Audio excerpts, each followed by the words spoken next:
మీరు అంటారు కదా, ఇద్దరు మగ పిల్లలు ఉంటే ఇల్లు కళ ఉండదు. ఒక ఆడపిల్ల ఒక మగ పిల్లగాడు ఉండాలి. లేదంటే ఇద్దరు ఆడపిల్లలు ఉన్నాయి, ఇంట్లో కళ ఉంటది. ఆడది అంటే ఎంత అందం తెలుసా తమ్మి. ఒక అమ్మగా, ఒక భార్యగా, ఒక బిడ్డగా, ఒక చెల్లిగా, ఆడది లేని ఇల్లు శ్మశానం. అంత గొప్పగా భగవంతుడు మనకి ఇచ్చినప్పుడు దాన్ని మనం కాపాడుకోవాల్సిన బాధ్యత మన మీద ఉందంట. నేను అక్క అలాంటి మహాలక్ష్మి స్వరూపం, అమ్మవారి స్వరూపంగా మనం భావించే స్త్రీలు ఆత్మహత్యలు పెరిగిపోతున్నాయి అక్క. అదే చెప్తున్నా కదా నాన్న.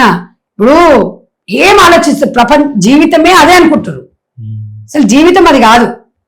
చెప్పేటోళ్ళు లేక, ఒంటరిగా వండుకుంటూ, పక్కన ఎవరు స్పందించకపోవడము, ఫైనాన్షియల్ ప్రాబ్లమ్స్, అలా కొన్ని కర్ణుని సాగుకు 1,00,000 కారణాలు అన్నట్టుగా ఒక స్మార్ట్ ఫోన్ ప్రపంచం అయిపోయింది అలా.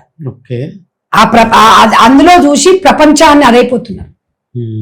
ఇంతకుముందు ఇంత కోవిడ్కి ముందు ఇంతెక్కడిది.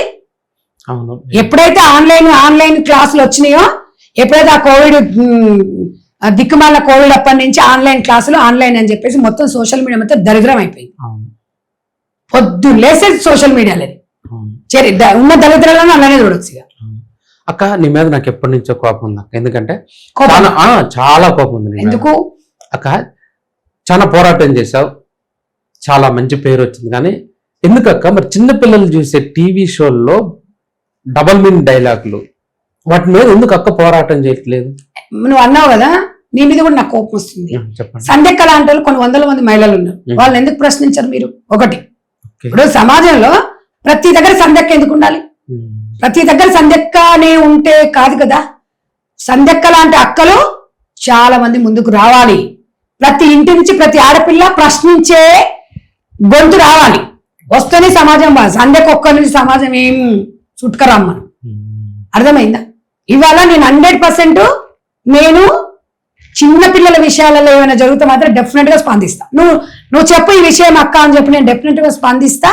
నెక్స్ట్ నేను మొన్న చెప్పిన మదర్ ఫౌండేషన్ నుంచి సినీ ఫీల్డ్ వాళ్ళకి కూడా నేను ఒకటే చెప్పిన, డైరెక్టర్లు, ప్రొడ్యూసర్లకు, ఎవరికైనా కూడా సమాజానికి మంచి మెసేజ్ ఇవ్వండి. మీ యూస్ కోసం, మీ డబ్బుల కోసం, మీ చెత్త ఫేమ్ కోసం సమాజాన్ని భ్రష్టు పట్టించకండి అని. అందులో నటించే వాళ్ళు కానివ్వండి, నటులు కానివ్వండి, నటీమణులు కానివ్వండి, కో డైరెక్టర్స్ ఎవరైనా కానివ్వండి, మంచి సక్సెస్ఫుల్ ఉమెన్ స్టోరీ తీయండి, మంచి సక్సెస్ఫుల్ బిజినెస్ వాళ్ళది తీయండి. సమాజంలో ఒంటరి మీద పడుతున్న బాధలు ఏమున్నాయో ఒక సక్సెస్ అది తీయండి. సమాజంలో కొన్ని చదువుకున్న వ్యక్తి చదువు వల్ల ఎంత ఉపయోగాలు అది తీయండి. సమాజంలో ఆత్మహత్యలకు దారి తీయకుండా ఒక మహిళ కానివ్వండి, ఒక మగాడు కానీ కష్టాన్ని ఏమైనా ఉన్నా కూడా అలాంటి ఒక ఇన్స్పిరేషన్ స్టోరీస్ తీయండి. మీకు స్టోరీలు దొరకలేవా?